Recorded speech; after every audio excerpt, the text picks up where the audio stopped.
Salut mes sportifs et bienvenue dans la Minute d'Alex Levent. Aujourd'hui, on va parler de la confiance en soi.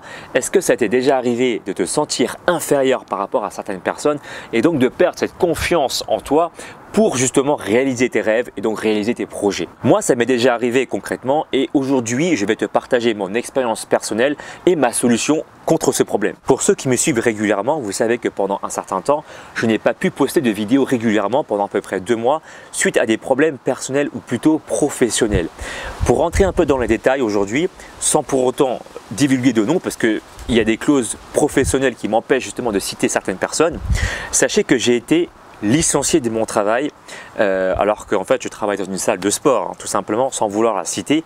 Eh bien j'ai été licencié malement, c'est-à-dire contre mon gré. Concrètement, c'est ce qu'on appelle des petits chefs. Tu sais, ce genre de personnes qui n'ont pas réellement de qualité mais qui vont chercher tous les petits défauts justement pour s'occuper l'esprit.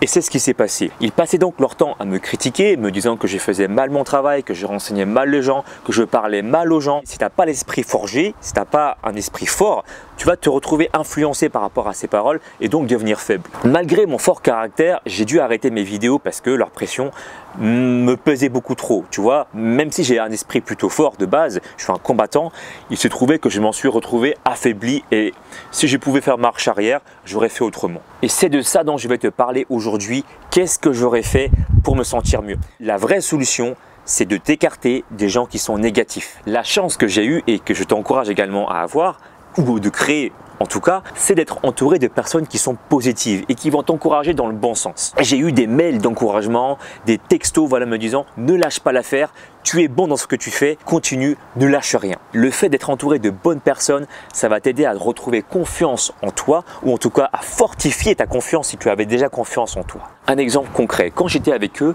j'étais bloqué comme tu le sais à 20-21 000 abonnés et comme par hasard le jour où je suis parti contre mon gré malgré tout, eh bien j'ai réussi à m'épanouir sur YouTube. Concrètement, c'est ce qu'on appelle la loi d'attraction. Tu vas attirer ce que tu es.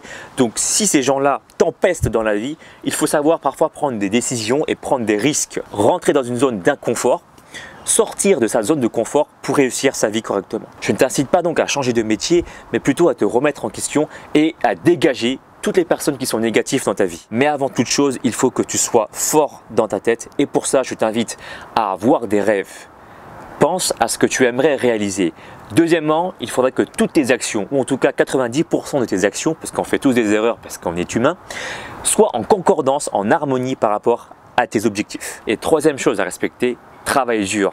Travaille dur pour que tes rêves se réalisent. Avant de te lever du lit, tu vas te consacrer 1 à 2 minutes max. Quelle action tu vas pouvoir mettre en place pour réaliser tes rêves? C'est ça qui est important et qui va te rendre heureux et qui va te donner la confiance en toi. Dis-moi dans la barre des commentaires comment est-ce que tu fais pour avoir confiance en toi, quelles sont tes techniques que tu utilises au quotidien.